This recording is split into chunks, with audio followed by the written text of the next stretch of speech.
we're in Fukushima. It is known for its fruit, as it is one of the biggest fruit producers in Japan, and the most famous fruit, the peach and the apple. This is the mascot of the city, I think. And is this water? Oh man. Better than the Sen.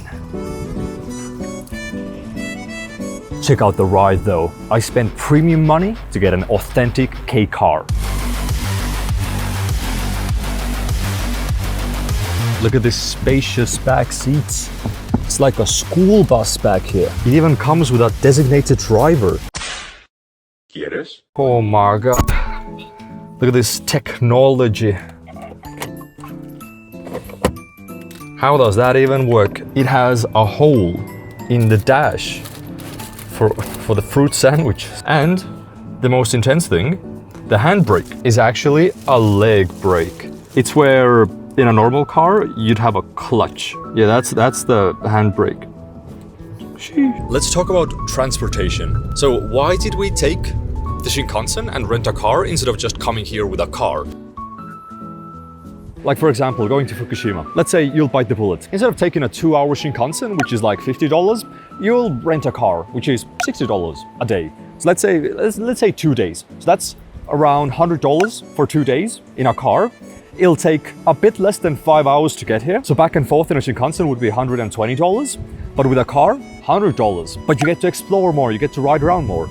But the price adds up. You're not just losing time, but you also have to keep in mind that tolls in Japan are insane. To get to Fukushima from Tokyo would cost you like $65, plus you need to pay for the gas, which isn't too expensive. All in all, you're spending almost $300 on something that can be done in $120, and you'll also save 6 hours of your own time. But again, the only downside is there's no good infrastructure in these places. So if you wanted to go from, let's say, Fukushima, the city, to the side where the Fukushima power plant is, which has a nice tech museum, then by bus, it would be, what, 3 hours?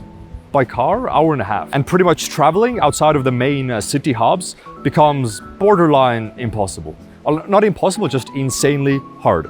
So it's a delicate balance between how do you want to manage your things? Do you want to take a car? Do you want to take a Shinkansen or maybe a hybrid? Travel with Shinkansen to a spot, take a car there, circle around and pay double the price for everything.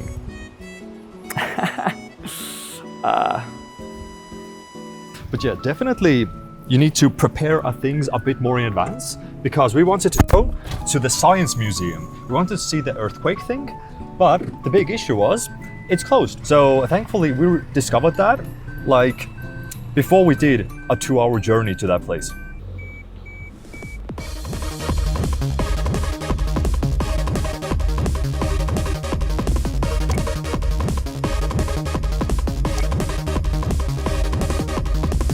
It's about to blow.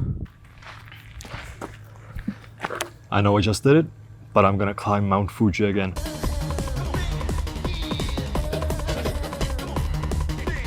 Welcome to Mount Fuji. Kofuji.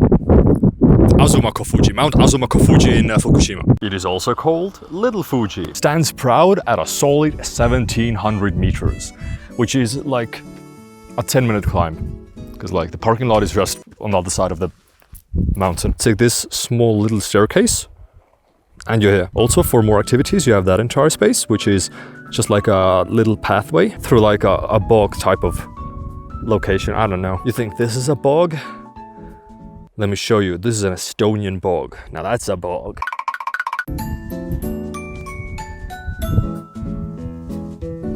Classified as a dormant volcano. Yeah, I kind of messed up. This is actually an active volcano, not a dormant one. And the last eruption was, well, like 30 years ago or so.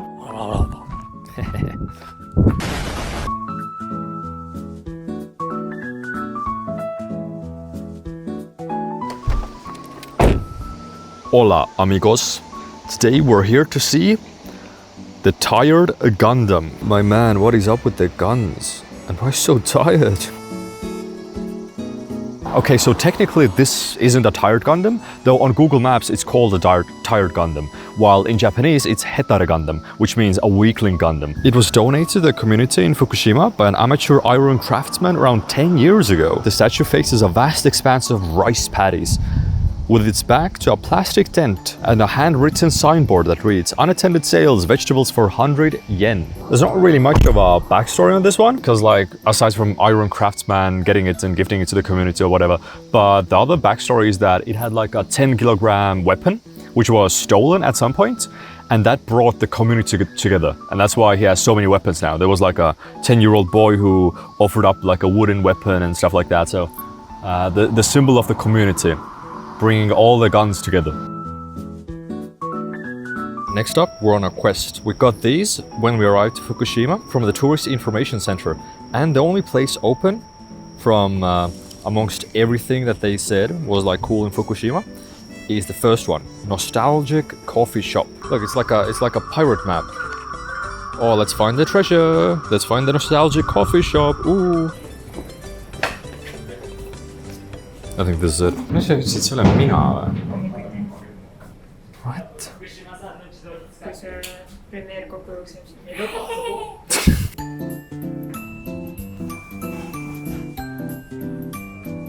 Toilet review. Bet you've been missing these, haven't you? Look how cool this is. There's a huge ass mirror where you can see my bling bling. We got a stanky ass toilet. This is the iced caramel latte. I got the cafe cappuccino, which is a fancy cappuccino because it has like whipped cream on top with like a cinnamon smoke. This is the classiest type of smoke. And sweet potato pastry. So this is coffee gourmet. It has a uniquely retro feel to it with its wooden walls and classical furniture. And they also roast their own coffee beans here. They have a lot of like nostalgic things in the menu, like the cappuccino. Well, it's not like a normal cappuccino. It felt like more homey in a way. Same for the dessert. It just felt like reminiscent of home. The olden time, the good old times, you know, back in the 60s when everything was still good, when America was still great. So we're here. We're gonna go through the main street, see the Inari Shrine, then go back. This should be like the main street here in Fukushima, and back to the hotel. The street looks like it's from the Matrix. Why is it so green? What's going on here? Of course, it's not a trip if we don't get some manhole covers captured. This is a cool one though. This is like a gramophone if you look from a distance. Look at this fancy ass suit place. They make custom suits here. It's also cool. And then you also have a Lego fortress. Wait, that's not all. That's not all. But check this out. Bam! I don't get it. It's like the cufflinks, Lego Eiffel Tower, Lego cyclists. And that's one way to stand out in terms of making suits, I guess. Oh my god. Sorry. They got the wings like in LA, you know, you stand in front of it and take a picture and then you're like, wee, I'm on Instagram. But that's it. That's the Inari Shrine. Never been to one of these places? Well, it's pitch dark. No, don't go in the middle. Isn't that weird that one of those moves quite a lot? Ghost, perchance? On our way back, we found one of the 10 Japanese world wonders. This is an escalator that's curved. How does that work? Japan really is living in the future. With this, we have completed our day trip to Fukushima. So, I'm just gonna have to edit the video now, and I'll see you in tomorrow's vlog. See you then, bye-bye. Also check this out, this is like the best business hotel ever. Look at how wide the table is. This is what I've been dreaming of. Now that's a table. This is where everything fits properly. Oh god, I love this table. It's like a room with table. With a normal chair, look. Goddamn swivel chair, hell yeah. Literally dream hotel.